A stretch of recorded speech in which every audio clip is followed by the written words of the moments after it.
ഓം ശ്രീ ഗുരുഭ്യോ നമ. ജ്യോതികമാ ചാനലിലേക്ക് ഏവർക്കും സ്വാഗതം. ഇന്ന് ഞാൻ ചർച്ച ചെയ്യുന്നത് 2026 ആഗസ്റ്റ് മാസഫലം വൃശ്ചികക്കൂറുകാർക്കും വൃശ്ചിക ലഗ്നക്കാർക്കും എങ്ങനെയാകും എന്നുള്ളതിനെ പറ്റിയാണ്. അതായത് വിശാഖ നക്ഷത്രത്തിൻ്റെ അവസാനത്തെ പാദം, അനിഴം, തൃക്കേട്ട നക്ഷത്രക്കാർക്ക് എങ്ങനെയായിരിക്കും ആഗസ്റ്റ് മാസം എന്നുള്ളതാണ്. അപ്പോൾ ആദ്യം നമുക്ക് ഈ വൃശ്ചികക്കൂറുകാരുടെയും വൃശ്ചിക ലഗ്നക്കാരുടെയും ആഗസ്റ്റ് മാസത്തിലെ ഗ്രഹസ്ഥിതി എങ്ങനെയെന്ന് നോക്കാം. ഇപ്പോൾ വൃശ്ചികക്കൂറ്, വൃശ്ചിക ലഗ്നം എന്ന് പറയുമ്പോൾ ജന്മലഗ്ന രാശ്യാധിപൻ എന്ന് പറയുന്നത് ചൊവ്വയാണ്. ആ ചൊവ്വ ആഗസ്റ്റ് 2-ന് അഷ്ടമത്തിലേക്കാണ് രാശി മാറുന്നത്. അതുപോലെ സൂര്യൻ ആഗസ്റ്റ് 17-ന് 10-ലേക്ക് രാശി മാറുന്നു, 9-ൽ നിന്നും 10-ലേക്ക് മാറുന്നു. ബുധനാണെങ്കിൽ ആഗസ്റ്റ് 5-ന് 9-ലേക്ക് വരുന്നു, ആഗസ്റ്റ് 22-ന് 10-ലേക്ക് ആ ബുധൻ രാശി മാറുന്നു. ഗുരു 9-ൽ ഉച്ചസ്ഥിതനായിട്ട് നിൽക്കുന്ന സമയമാണ്. അതുപോലെ ശുക്രൻ ആഗസ്റ്റ് 1-ന് 11-ലേക്ക് ശുക്രൻ്റെ നീചരാശിയിലേക്ക് രാശി മാറുന്നു. ശനി 5-ൽ ആണെങ്കിലും വക്രഗതിയിലാണ്. രാഹു 4-ലുണ്ട്. കേതു കർമ്മസ്ഥാനത്ത് സ്ഥിതി തുടരുന്നു. അപ്പോൾ പൊതുവെ നമ്മൾ ആഗസ്റ്റ് മാസത്തിൽ നോക്കുമ്പോൾ ശുക്രനും കുജനും ബുധനും സൂര്യൻ, ഈ 4 ഗ്രഹങ്ങൾക്ക് ആഗസ്റ്റ് മാസത്തിൽ രാശിമാറ്റങ്ങൾ വരുന്നുണ്ട്. ഇപ്പോൾ നമുക്ക് ഈ ആഗസ്റ്റ് മാസത്തിലെ ഗ്രഹസ്ഥിതി വെച്ച്, ഗോചര ഗ്രഹസ്ഥിതി വെച്ച് എങ്ങനെയാണ് ഈ വൃശ്ചികക്കൂറുകാരുടെയും വൃശ്ചിക ലഗ്നക്കാരുടെയും പൊതുവായിട്ടുള്ള ആരോഗ്യസ്ഥിതി നോക്കാം. ആരോഗ്യസ്ഥിതി നോക്കുമ്പോൾ ജന്മലഗ്ന രാശ്യാധിപൻ അഷ്ടമത്തിലേക്കാണ് രാശി മാറുന്നത്. അപ്പോൾ ആരോഗ്യത്തിൽ നമ്മൾ വളരെ ശ്രദ്ധിക്കണം. അതേസമയം ഈ കുജൻ 6-ാം ഭാവാധിപനും കൂടെയാണ്. അപ്പോൾ ഈ 6-ാം ഭാവാധിപനായ കുജൻ അഷ്ടമത്തിൽ വരിക എന്ന് പറയുന്നത് വിപരീത രാജയോഗമാണ്. അത് നമുക്ക് ഈ ആരോഗ്യ പ്രശ്നങ്ങൾ ഉള്ളവർക്ക് നമുക്ക് ടൈമിലി ആയിട്ടുള്ള ട്രീറ്റ്മെൻറ്റിലൂടെ, പ്രത്യേകിച്ച് ഇപ്പോൾ ENT റിലേറ്റഡ് ആയിട്ട് എന്തെങ്കിലുമൊക്കെ ഇഷ്യൂസ് ഉള്ളവർ, അതുപോലെ ലോവർ അബ്ഡമൻ റിലേറ്റഡ് ആയിട്ട്, ഇൻഫെക്ഷൻ റിലേറ്റഡ് ആയിട്ടുള്ള എന്തെങ്കിലുമൊക്കെ പ്രശ്നങ്ങൾ ഉള്ളവർക്ക് നമുക്ക് ടൈമിലി ട്രീറ്റ്മെൻറ്റിലൂടെ നമുക്ക് സഡൻ ആയിട്ടുള്ള റിക്കവറി സാധ്യമാകുന്ന സമയമാണ്. പൊതുവെ ആരോഗ്യ പ്രശ്നങ്ങളിൽ നിന്ന് ആശ്വാസം കിട്ടും 6-ാം ഭാവാധിപൻ അഷ്ടമത്തിലേക്ക് വരിക വഴി. അപ്പം നമ്മൾ പൊതുവെ ഈ 2-ലൊക്കെ ആ ചൊവ്വയുടെ ദൃഷ്ടിയുണ്ട്. അപ്പോൾ നമ്മൾ 2-ൽ ശനിയുടെ ദൃഷ്ടിയും വരുന്ന സമയമാണ്. ഇപ്പോൾ ആഹാരത്തിൽ നമ്മൾ ശ്രദ്ധിക്കണം. കാരണം അബ്ഡമൻ റിലേറ്റഡ് ആയിട്ടുള്ള, ലോവർ അബ്ഡമൻ റിലേറ്റഡ് ആയിട്ടുള്ള ഇഷ്യൂസ് ഉള്ളവരെ സംബന്ധിച്ചിടത്തോളം ബ്ലാഡർ റിലേറ്റഡ് ആയിട്ടുള്ള ഇഷ്യൂസൊക്കെ ചിലർക്ക് ഉണ്ടാകാനൊക്കെ സാധ്യതയുണ്ട്. അതുപോലെ ദൂരയാത്രകളിൽ ശ്രദ്ധിക്കണം. ഡ്രൈവിങ്ങിലൊക്കെ ഒരു കെയർ വേണ്ടുന്ന സമയമാണ്. 4-ലൊക്കെ രാഹു ഉള്ള സമയമാണ്. ഇപ്പോൾ ഒരു മെൻ്റൽ ടെൻഷനൊക്കെ നമുക്ക് ചിലപ്പോൾ ഉണ്ടാകാം. കുടുംബ കാര്യങ്ങളുമായിട്ട് ബന്ധപ്പെട്ടൊക്കെ അല്പം സ്ട്രെസ്സും ടെൻഷനും ഒക്കെ ഈ സമയത്തുണ്ടാകാം. പ്രത്യേകിച്ച് ഈ അവസാനത്തെ പകുതിയൊക്കെ ആകുമ്പോൾ സൂര്യനൊക്കെ 4-ൽ ദൃഷ്ടി ചെയ്യുന്നുണ്ട്. ഇപ്പം 4-ൽ രാഹുവും സൂര്യൻ്റെ ദൃഷ്ടിയൊക്കെ 4-ൽ വരുമ്പോൾ നമുക്ക് അല്പം ടെൻഷൻ ഈ സമയത്ത് ഉണ്ടാകാൻ സാധ്യതയുണ്ട്. അപ്പോൾ അവിടെ മാനസികമായിട്ട് നമ്മളല്പം ശ്രദ്ധിക്കണം. കൂടുതൽ ഈശ്വരചിന്തയും മറ്റു കാര്യങ്ങളൊക്കെ ഈ സമയത്ത് ഉണ്ടാകുന്നത്, യോഗ, ധ്യാനം ഇവയൊക്കെ ശീലിക്കുന്നത് നമുക്ക് ആ മാനസിക പിരിമുറുക്കം കുറയ്ക്കാൻ സഹായകമാകും. ഇനി നമുക്ക് തൊഴിൽസ്ഥിതി നോക്കാം.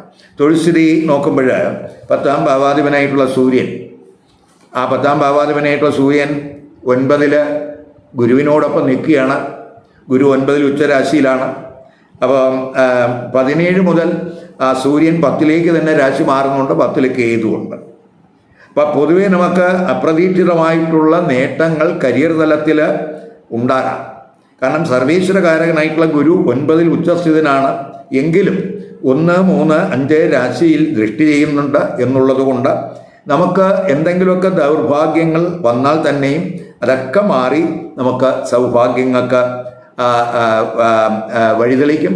തൊഴിലിൽ ഭാഗ്യാനുഭവങ്ങൾ ഉണ്ടാകും എന്ന് പറയാം. കമ്മ്യൂണിക്കേഷൻ റിലേറ്റഡ് ആയിട്ടുള്ള വർക്കിലൊക്കെ വളരെ ശോഭിക്കാവുന്ന സമയമാണ്. അതുപോലെ തന്നെ മൈൻഡൊക്കെ വളരെ റിസോഴ്സ്ഫുൾ ആകുന്ന സമയമാണ്. അപ്പോൾ ഈ പ്രായോഗിക ബുദ്ധിയൊക്കെ കൂടാവുന്ന സമയമാണ്. രവി, ഗുരു, അതുപോലെ ബുധൻ, ഈ 3 ഗ്രഹങ്ങൾ യോഗം ചെയ്യുകയാണ് ഭാഗ്യസ്ഥാനത്ത്. അപ്പോൾ പ്രായോഗിക ബുദ്ധി കൂടും. അപ്പോൾ ഈ പ്രമോഷനൊക്കെ കാത്തിരിക്കുന്നവർക്ക് ആ തടസ്സങ്ങളൊക്കെ മാറും. തൊഴിലിൽ അപ്രതീക്ഷിതമായിട്ടുള്ള മാറ്റങ്ങൾ ഈ കൂറുകാർക്ക് ഉണ്ടാകും. ഉയർന്ന തൊഴിലൊക്കെ ആഗ്രഹിക്കുന്നവർക്ക് പൊതുവെ അനുകൂല സമയമായിട്ട് കാണുന്നുണ്ട്. തൊഴിലിടത്ത് പൊതുവേ നമ്മൾ ഡിപ്ലോമാറ്റിക്കായിട്ട് ഏത് പ്രശ്നങ്ങളും കൈകാര്യം ചെയ്യാനുള്ള ഒരു പ്രാപ്തി ഉണ്ടാകും.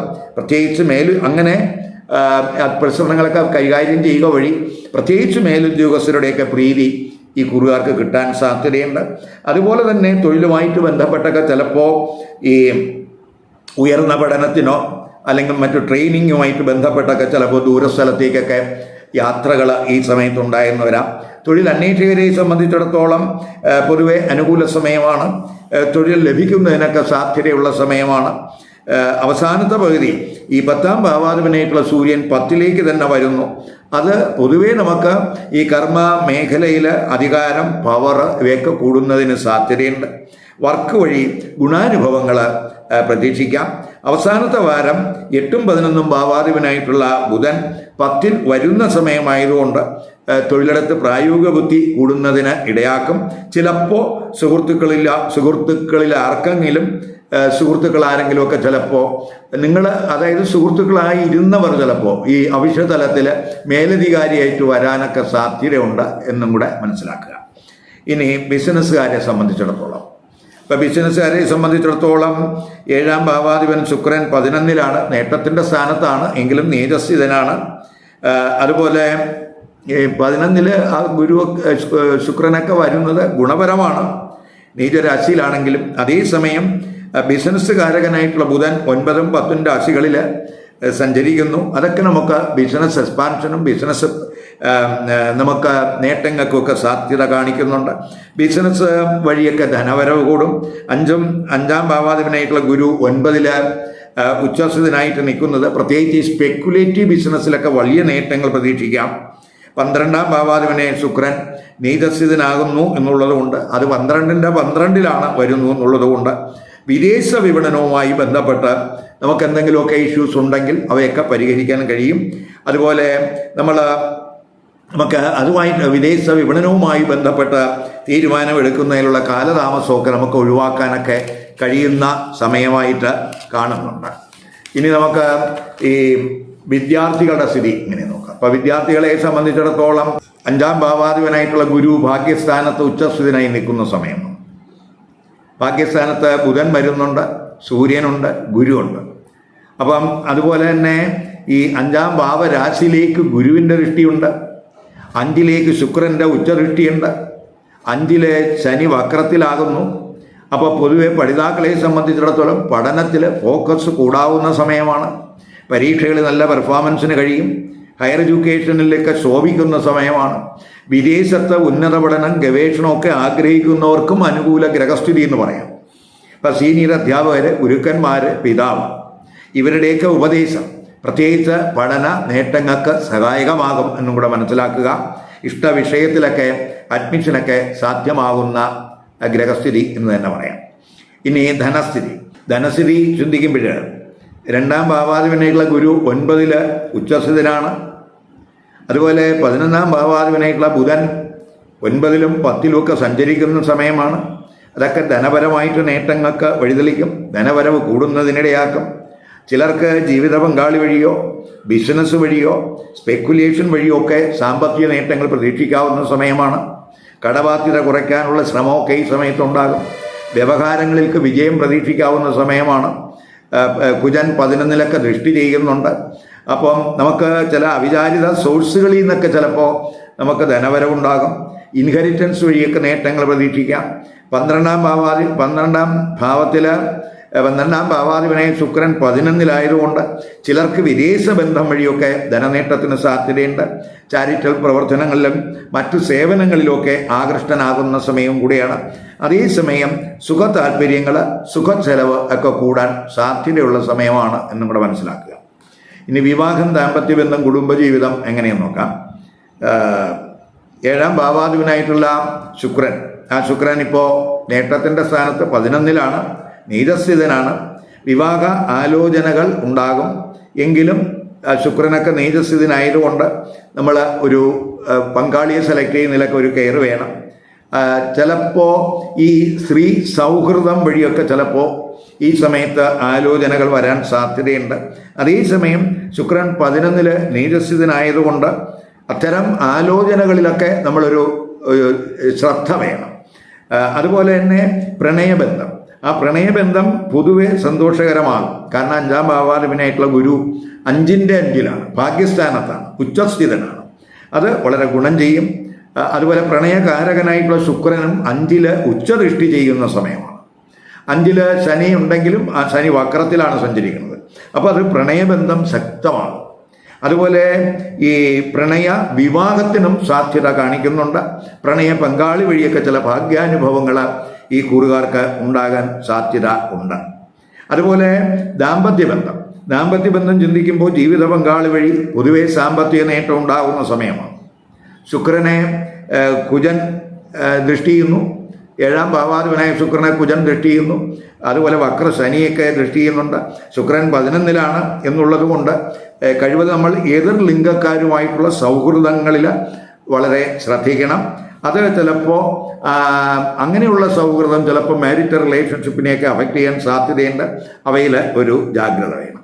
ജന്മലഗ്ന രാശ്യാധിപനായിട്ടുള്ള ചൊവ്വ അഷ്ടമത്തിലാണ്.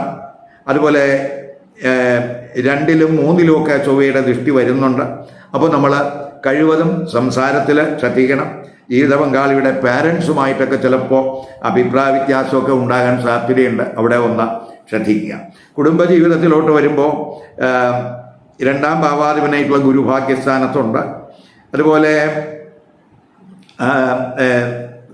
കുജനും ശനിയൊക്കെ 2-ൽ ദൃഷ്ടി ചെയ്യുന്ന സമയമാണ്. അതുപോലെ 4-ൽ രാഹു ഉണ്ട്. 4-ാം ഭാവാധിപനായ ശനി 5-ൽ വക്രത്തിൽ സഞ്ചരിക്കുന്നു. മാസത്തിൻ്റെ അവസാന പകുതിയൊക്കെ ആകുമ്പോൾ ആ 4-ൽ സൂര്യൻ്റെ ദൃഷ്ടിയൊക്കെ വരുന്നുണ്ട്. അപ്പോൾ ഈ പ്രത്യേകിച്ച് ഫാമിലി റിലേറ്റഡ് ആയിട്ടുള്ള വിഷയങ്ങൾ ചർച്ച ചെയ്യാൻ സാധ്യതയുള്ള സമയമാണ്. വൈകാരികമായിട്ട് ചിലപ്പോൾ റിയാക്ട് ചെയ്യാനൊക്കെ സാധ്യതയുണ്ട്. സംസാരത്തിൽ വളരെ ശ്രദ്ധിക്കണം. അതുപോലെ വീട് പുതുക്കുന്നതിനോ വീട് പരിഷ്കരിക്കുന്നതിനോ ഒക്കെ ഉള്ളൊരു ശ്രമം ഈ സമയത്ത് ഉണ്ടാകും. 4-ലെ രാഹു ഫാമിലി ലൈഫിൽ ഒരു മോഡേൺ ടച്ചിനൊക്കെ ഉള്ളൊരു ശ്രമമൊക്കെ ഉണ്ടാകും. അതേസമയം കുടുംബത്തിൽ അഭിപ്രായ വ്യത്യാസങ്ങൾ, പ്രത്യേകിച്ച് അവസാനത്തെ പകുതിയൊക്കെ ആകുമ്പോൾ സൂര്യൻ്റെയൊക്കെ ദൃഷ്ടി 4-ൽ നിൽക്കുന്ന രാഹുവിനെ സൂര്യൻ ദൃഷ്ടി ചെയ്യുന്നുണ്ട്. 2ഉം ശത്രുഗ്രഹങ്ങളാണ്. അപ്പം ഈ മാസത്തിൻ്റെ അവസാനത്തെ പകുതി കുടുംബ അന്തരീക്ഷം ഒരു കെയർ വേണം. പൊതുവെ മാനസികമായിട്ട് ഒരു പിരിമുറുക്കമൊക്കെ ഉണ്ടാകാം. പ്രോപ്പർട്ടി റിലേറ്റഡ് ആയിട്ട് എന്തെങ്കിലുമൊക്കെ അഭിപ്രായ വ്യത്യാസങ്ങൾ, ഫാമിലി റിലേറ്റഡ് ആയിട്ടുള്ള അഭിപ്രായ വ്യത്യാസങ്ങളൊക്കെ ഉണ്ടാകാം. അതുകൊണ്ട് ഒരു കെയർ വേണം. അതൊക്കെ ചിലപ്പോൾ നമുക്ക് നമ്മുടെ മാനസികമായിട്ടൊരു സമാധാനം കുറയാനൊക്കെ ഇടയാക്കും. അപ്പോൾ കഴിവതും നമ്മൾ അതിൽ ഒരു കെയർ കൊടുത്ത് പോവുക.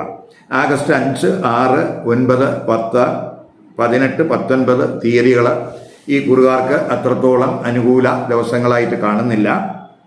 അതുകൊണ്ട് ഈ ദിവസങ്ങളിൽ നമ്മൾ ശുഭകർമ്മങ്ങൾ കഴിവതും ഒഴിവാക്കുക. അതുപോലെ പുതിയ സംരംഭങ്ങൾ തുടങ്ങുന്നത് ഈ ദിവസങ്ങളിൽ ഒഴിവാക്കുക. അതുപോലെ നമുക്ക് എന്തെങ്കിലും ഈ പുതിയ സുപ്രധാന തീരുമാനങ്ങൾ എടുക്കുന്നുവെങ്കിൽ അത്തരം തീരുമാനങ്ങളും ഈ ദിവസങ്ങളിൽ ആകാതിരിക്കാൻ ശ്രദ്ധിക്കുക. അപ്പോൾ ഇവിടെ ഞാൻ പറഞ്ഞത് വൃശ്ചികക്കൂറുകാരുടെയും വൃശ്ചിക ലഗ്നക്കാരുടെയും ഗോചര ഗ്രഹസ്ഥിതി അനുസരിച്ചിട്ടുള്ള ഫലമാണ്. അപ്പോൾ നമ്മൾ ഒരു കാര്യം മനസ്സിലാക്കുക, ഏത് കൂറിൽ പെട്ടവരായാലും അത് ഏത് നക്ഷത്രത്തിൽപ്പെട്ടവരായാലും അവർക്ക് വൃശ്ചിക ലഗ്നം വന്നിട്ടുണ്ടെങ്കിൽ ഈ വൃശ്ചിക ലഗ്നത്തിൻ്റെ ഫലം അവരുടെ ആ കൂറിൻ്റെ ഫലത്തെ സ്വാധീനിക്കും എന്ന് മനസ്സിലാക്കുക. അപ്പോൾ ഇവിടെ ഞാൻ വൃശ്ചികക്കൂറുകാരുടെയും വൃശ്ചിക ലഗ്നക്കാരുടെയും ഫലം പറഞ്ഞു. വൃശ്ചികക്കൂറുകാർക്ക് ചിലർക്ക് മാത്രമേ വൃശ്ചിക ലഗ്നം വരുള്ളൂ. അവർക്ക് മറ്റ് ലഗ്നരാശികൾ വരാം മറ്റുള്ളവർക്ക്. അപ്പം അങ്ങനെ ഈ വൃശ്ചിക ലഗ്നമല്ലാതെ മറ്റു ലഗ്നരാശികൾ വന്നിട്ടുള്ള വൃശ്ചികക്കൂറുകാർ അവരുടെ ലഗ്നരാശി ഏതെന്ന് കണ്ട് ആ ലഗ്നരാശിയുമായിട്ട് ബന്ധപ്പെട്ട് പറയുന്ന ഫലം ഈ കൂറിൻ്റെ ഫലത്തോടൊപ്പം കമ്പൈൻ ചെയ്ത് കേട്ടാൽ മാത്രമേ നമ്മൾ കൂറിൻ്റെ ഫലവും ലഗ്നഫലവും 2 ആംഗിളിലും നമ്മൾ ചിന്തിച്ചാൽ മാത്രമേ നമുക്ക് ആഗസ്റ്റ് മാസത്തെ പൊതുഫലത്തിൻ്റെ ഒരു കൃത്യചിത്രം കിട്ടുകയുള്ളൂ. ഇത് ഒരു ഗോചര ഗ്രഹസ്ഥിതി അനുസരിച്ചുള്ള ഫലമാണ്, ഇന്നത്തെ ഗ്രഹസ്ഥിതി.